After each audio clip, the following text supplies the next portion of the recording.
Well, hello everybody. I've been filming, but I haven't gotten anything published because we have an illness in the house. Oh, yay. So much fun. Not really. It's not fun at all. But anyway, I realized in the midst of all this that I haven't made any elderberry syrup in a long time. So I thought I would take you through what I do to make my elderberry syrup. I have some berries I harvested, I think 2 years ago. I haven't used them and I need to. And actually, I'm not sure these are ones I harvested because I'm really careful to get all the twigs out of mine. I don't know, maybe. We'll see. I know that these ones came from Frontier Co-op because they're just full of stems.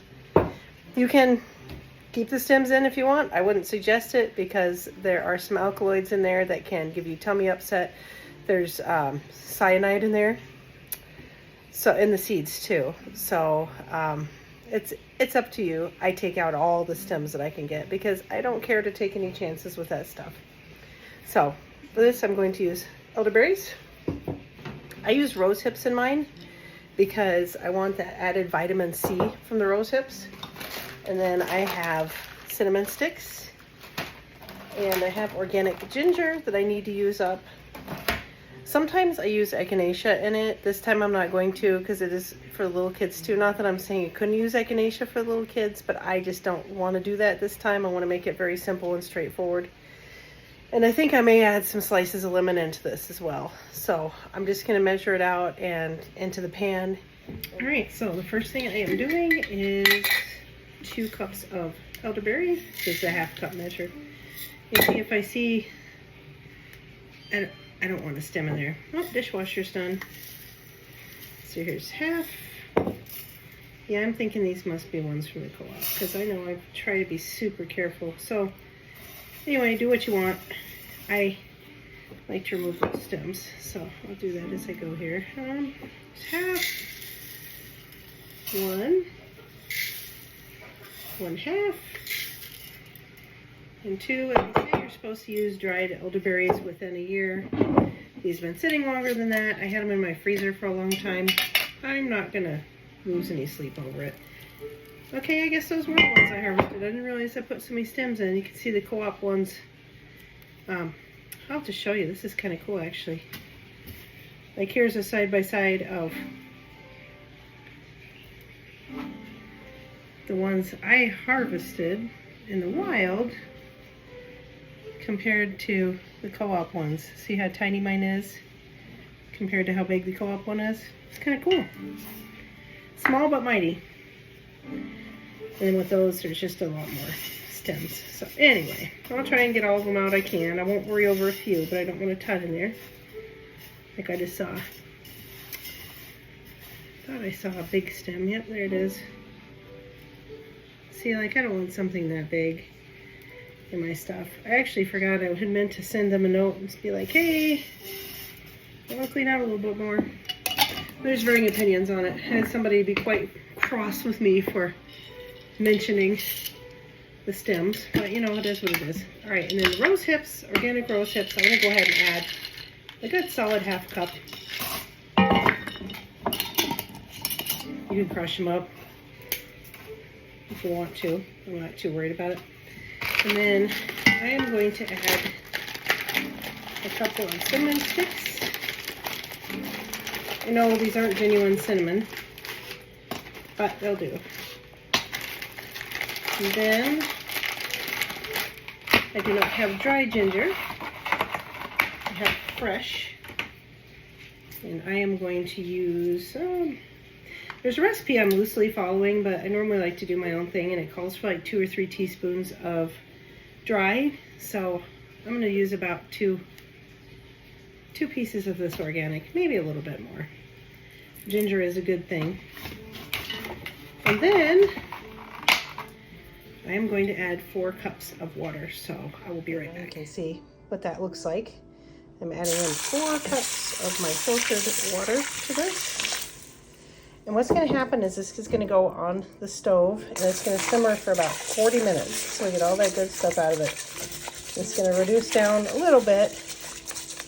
And when it's all done, we are going to filter the juice and we're going to add half as much honey. So for instance, if we have 2 cups of juice, we will add 1 cup of raw honey. You want raw honey to get the best benefits. And you don't want to do it while it's hot. You want to let it cool down a little bit, because if you heat honey up too much when it's raw, you can lose all the benefits of it. And then what was the point of going through all this trouble? So like I said, sometimes I add echinacea. This time I'm just going to leave it as is for this particular time. And you know, I'm looking at it, and sorry, it's going to be a little bumpy here. I'm actually going to add just a little bit more rose hips because I really want a good vitamin C hit in this. You can add all kinds of other things, like sometimes you can add cloves or whatever. Each thing has its own benefits in herbalism and just its own benefits in flavor, so it's up to you. Today I'm keeping it really simple. So this is going to go on the stove, come to a simmer, get turned to super low, and go for 40 minutes. And I'll show you what it looks like when it comes back.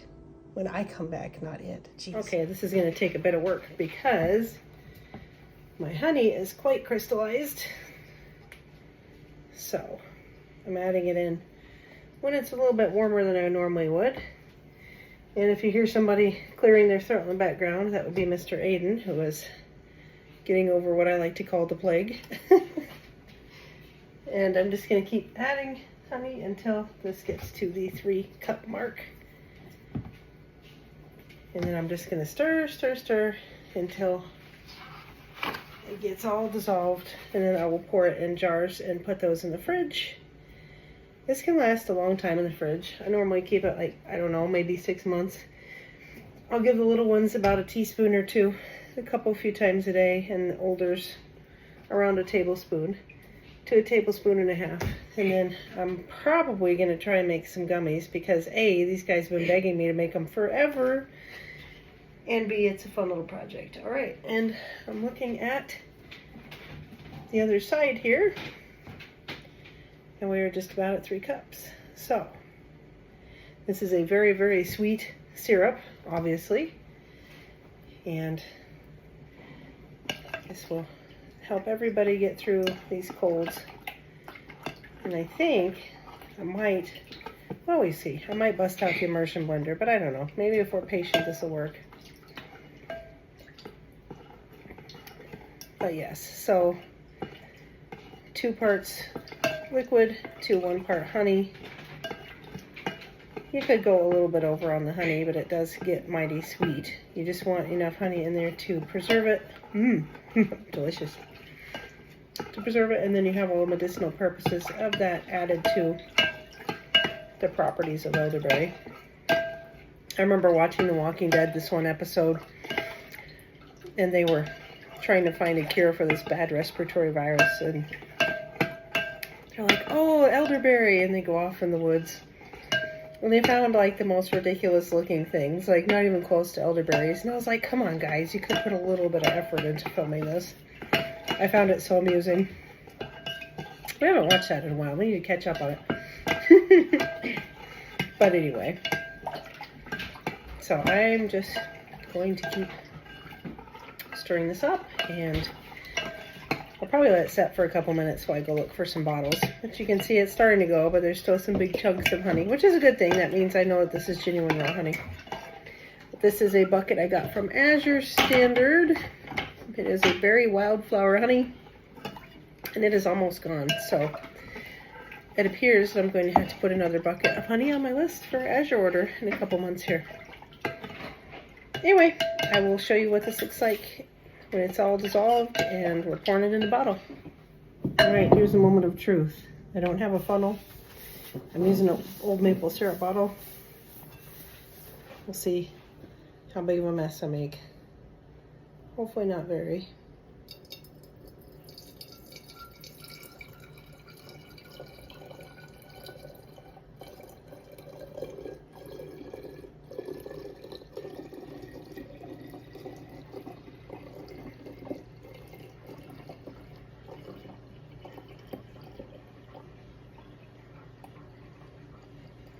Oh, some little honey boogers left in there. Little bitty honey specks left here.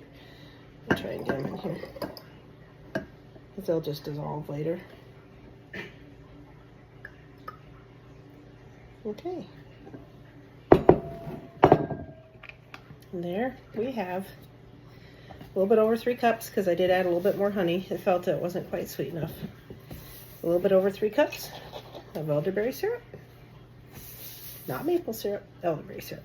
So, Don't put it on your pancakes. don't put it, well, you could put it on your pancakes, but that's a medicinal hit in a big way. All right, so there you go, everybody. Thanks for watching. We'll see you next time here at EggFeathers Homestead. Bye-bye.